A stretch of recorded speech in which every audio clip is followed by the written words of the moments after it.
നമ്മൾ ചെയ്യാൻ വേണ്ടി പോകുന്നത് കപ്പയും അതുപോലെ തന്നെ കൊട്ട് മീൻസ് നമ്മുടെ ബീഫിൻ്റെ പാർട്സൊക്കെ ഇട്ടിട്ട് നമ്മൾ അടിപൊളി ഒരു വെറൈറ്റി ഫുഡ് ഉണ്ടാക്കാൻ വേണ്ടി പോവുകയാണ്. അപ്പോൾ വീഡിയോയിലേക്ക് കിടക്കുന്നതിന് മുമ്പ് എൻ്റെ ചാനൽ ഇതുവരെ നിങ്ങൾ സബ്സ്ക്രൈബ് ചെയ്തിട്ടില്ലെങ്കിൽ സബ്സ്ക്രൈബ് ചെയ്യുക, തൊട്ടടുത്ത് കാണുന്ന ബെൽ ഐക്കൺ എനേബിൾ ചെയ്യുക, അതുപോലെ തന്നെ ഷെയർ ചെയ്യുക. അപ്പോൾ വീഡിയോയിലേക്ക് കിടക്കാം. നമ്മുടെ അടുപ്പ് റെഡി ആയിട്ടുണ്ട്. നമുക്കിനി ഒരു പാത്രം വെച്ച് കൊടുക്കാം.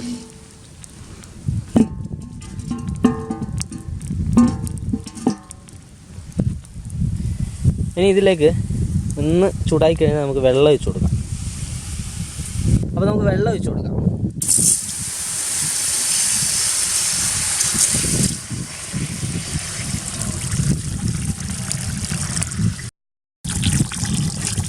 നമുക്ക് എത്രയാണോ വെള്ളം ആവശ്യമുള്ളത്, നമ്മുടെ പാർട്സ് ബീഫിൻ്റെ എല്ലൊക്കെ വേവാൻ അത് പാകമായി വരാൻ എത്രയാണോ വെള്ളം വേണ്ടത് അതിനനുസരിച്ച് നിങ്ങൾക്ക് വെള്ളം ചേർക്കാം.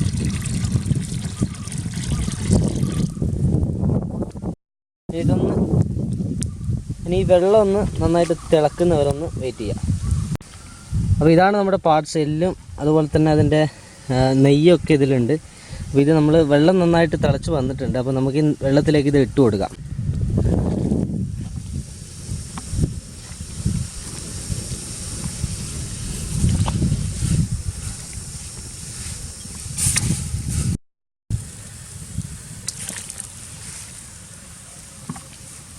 ഇനിയൊരു കുറച്ചൊന്ന് വെയിറ്റ് ചെയ്യാം. ഒന്ന് ജസ്റ്റ് ഒന്ന് തിളച്ച് വരുന്നവരൊന്ന് വെയിറ്റ് ചെയ്യാം. നമുക്കിതൊന്ന് അടച്ചു കൊടുക്കാം. മഞ്ഞപ്പൊടി, അതുപോലെ തന്നെ ഉപ്പ്, അതുപോലെ തന്നെ ജീരകപ്പൊടി, ഇത് മൂന്നും നമുക്ക് ചേർക്കണം. നമുക്ക് ചേർത്ത് കൊടുക്കാം.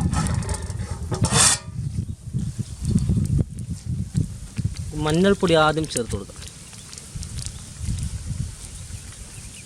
മഞ്ഞൾപ്പൊടി ചേർത്തു. അതുപോലെ തന്നെ ജീരകപ്പൊടിയും ചേർത്ത് കൊടുത്തു. ഇനി ഉപ്പാണ് നമ്മൾ ചേർക്കുന്നത്. ഉപ്പ് ആവശ്യത്തിന് നിങ്ങൾക്ക് എത്രയാണോ ഉപ്പ് ആവശ്യം അതിനനുസരിച്ച് ഉപ്പ് നിങ്ങൾക്ക് ചേർക്കാം. ഉപ്പ് നമ്മൾ ചേർത്ത് നന്നായിട്ടൊന്ന് ഇളക്കി കൊടുക്കുക.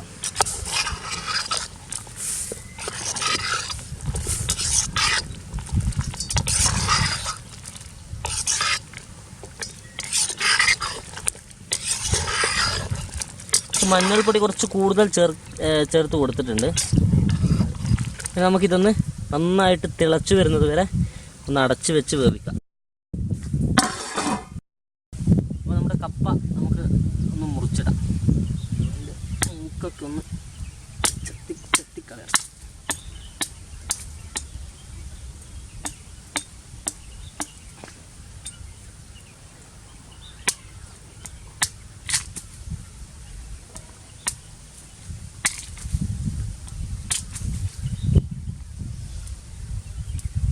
ഇവിടെ തോല് നമുക്ക് പൊടിച്ചെടുക്കണം നന്നായിട്ട്.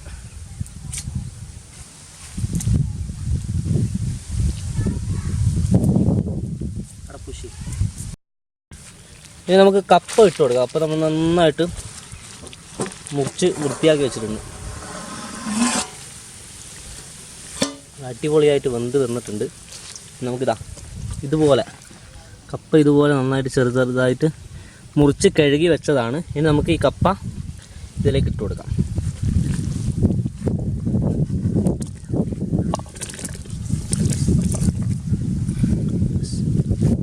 നന്നായിട്ടൊന്ന് ഇളക്കി കൊടുക്കാം.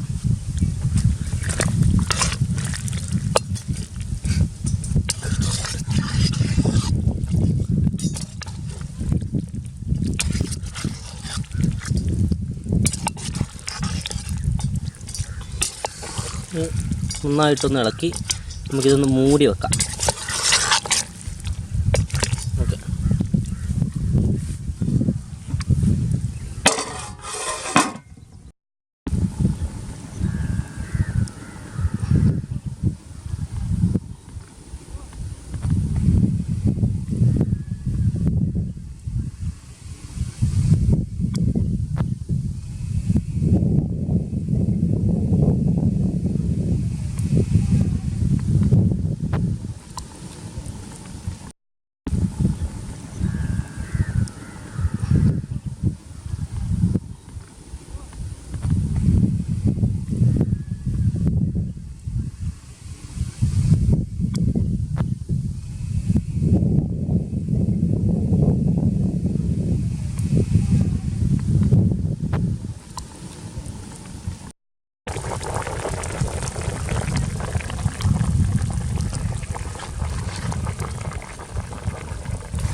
ഇനി നമുക്ക് തേങ്ങ അരച്ചത് നമുക്ക് ഇതിലേക്ക് ചേർത്ത് കൊടുക്കാനുണ്ട്.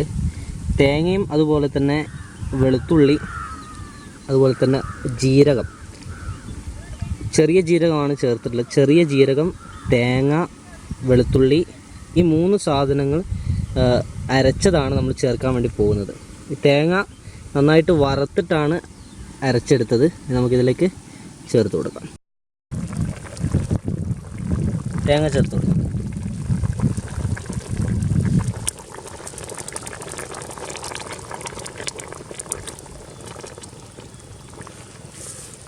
നമുക്കൊന്ന് ഇളക്കി കൊടുക്കാം നന്നായിട്ട്.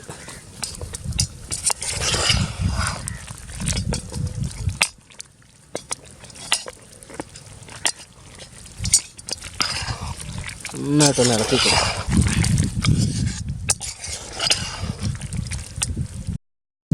ഇനി ഇതിലേക്ക് നമുക്ക് മല്ലിച്ചപ്പ് ചേർത്ത് കൊടുക്കാനുണ്ട്. മല്ലിച്ചപ്പ് ചേർത്ത് കൊടുക്കാം.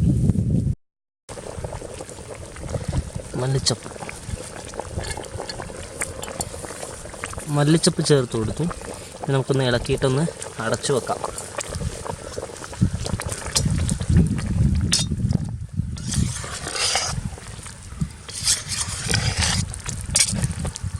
ഈ കപ്പയൊക്കെ നന്നായിട്ട് വെന്തിട്ട് ഇതിലേക്കൊന്ന് അടിഞ്ഞ് വരണം. അപ്പോൾ നമുക്ക് ഒന്ന് അടച്ചു വെച്ച് വെക്കാം. അപ്പോൾ നമ്മുടെ കപ്പ റെഡി ആയിട്ടുണ്ട്. നമുക്കിനി എന്തായാലും നോക്കാം. അടിപൊളിയായിട്ട് വെന്ത് വന്നിട്ടുണ്ട്. ഒന്ന് ഇളക്കി നോക്കി. ഒന്നും പറയാനില്ല, അടിപൊളി. വെള്ളമൊക്കെ ഏകദേശം ഒന്ന് വറ്റി നന്നായിട്ട് എന്താ പറയുക, കപ്പയൊക്കെ അടിഞ്ഞ് ചേർന്നിട്ടുണ്ട്. നമുക്കിതൊന്ന് ഒരു പ്ലേറ്റിലേക്ക് മാറ്റാം. ഒരു പ്ലേറ്റിലേക്ക് മാറ്റി കൊടുക്കാം.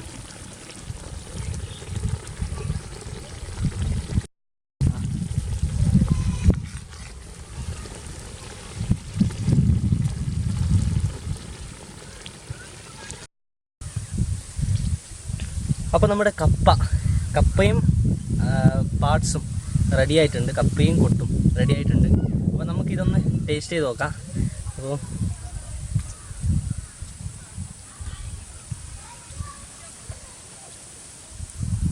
അടിപൊളി, എപ്പോഴും പറയുന്നത് പോലെ തന്നെ അടിപൊളിയായിട്ടുണ്ട്. അപ്പോൾ എന്താ പറയുക, നമ്മുടെ തേങ്ങയുടെ എന്താ പറയുക, വറുത്തരച്ച തേങ്ങ, അതുപോലെ തന്നെ വെളുത്തുള്ളി, മല്ലിച്ചപ്പ്, ഇതൊക്കെ ഇതിലേക്ക് പിടിച്ചത് നല്ല ടേസ്റ്റാണ്. അപ്പോൾ തീർച്ചയായും നിങ്ങളൊന്ന് ട്രൈ ചെയ്ത് നോക്കുക. അതുപോലെ തന്നെ ട്രൈ ചെയ്തതിന് ശേഷം അഭിപ്രായങ്ങൾ കമൻ്റായിട്ട് രേഖപ്പെടുത്തുക. ചാനൽ സബ്സ്ക്രൈബ് ചെയ്യാൻ ബാക്കിയുണ്ടെങ്കിൽ സബ്സ്ക്രൈബ് ചെയ്യുക, സപ്പോർട്ട് ചെയ്യുക. നല്ല വെറൈറ്റി അടിപൊളി ഡിഷുമായിട്ട് ഞാൻ വരുന്നതായിരിക്കും. ഓക്കെ.